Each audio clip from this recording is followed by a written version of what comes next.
Styling for me is like visual pictures. Like the people on this planet that they see everything with pictures, and that's how I see styling. Colorful bursts of pictures, and the reason why I love it a lot is I love the transformation. When you take someone, especially when you take them out of their box, out of their comfort zone. I don't really love the normal kind of styling. When you take someone out of their comfort zone and they themselves, they look at the camera and they're like, oh my God, is that me? That is the reason why I love and I do styling. My name is Fumi Fagbemi. I'm a magazine editor and a freelance fashion stylist / fashion director. I kind of fell into styling. A couple of years ago, I was living out here in Lagos and I was kind of running a club, and I always had this weird taste. I was one of the first people to shave half of my head off, really.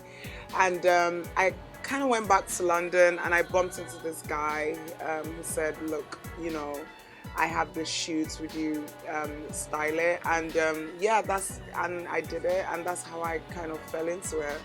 Like I enjoyed running it's crazy, but yeah, that's how I fell into styling. Like editorial shoots is totally different from video shoots, so it really depends. So for example, I personally love doing editorial shoots.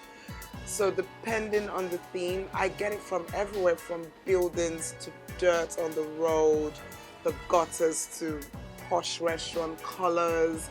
I also get inspiration from trend forecasting agencies as well, people around me. So that's how I get my inspiration when I'm doing planning for a shoot. When I was younger, I remember I used to raid like my mom's vintage. She has some amazing vintage dresses. Then I kind of switched into my dad's wardrobe. He was a little bit worried. Unfortunately, if my dad was alive, I don't think he would have supported it because he's a doctor or lawyer or whatever. But obviously going to London, living out in London, living my own life, what was important for my mom was that I went to uni and got a degree, which I did. So yeah, my mom is in full support. She doesn't understand, she always says, you always dress, what do you call it? Tomboy chic. When are you going to wear hair? Do you know what I mean? But my mom definitely, when she sees my work in print, she's like, oh wow, that someone that came out of my womb did that. But another thing, Lagos has challenged me. I think if I was in London, I wouldn't be pushing myself. Lagos, because people in Lagos judge you. They're like, no, you can't dress a guy like a woman. You can't style it. And I'm like, why not? So I think Lagos has also taught me to be more of myself. And I appreciate that. I think in London I'll have been much more lazy, and Lagos has taught me to be much more of myself, no matter, because you're constantly fighting that battle every day, So, I mean, there are people who follow the trend and there are people who were born to be different, and I think I'm one of them, and, I'm always dealing with that. Do you know what I mean? So, yeah, I guess Lagos taught me to be myself, yeah. Creativity is pushing yourself beyond the limits. Creativity is also knowing when to find the balance, but most of all, to me, creativity is freedom.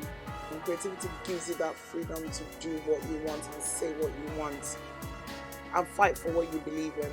Yeah, that's what creativity means to me. I think I want to impact people's life when it comes to fashion styling in my way, but I don't bother about the future anymore. I'm too old for that. If I was to come back again, so I got a second chance, I think definitely, I would have probably gotten into styling much earlier, but I wouldn't change it. I would still be a stylist.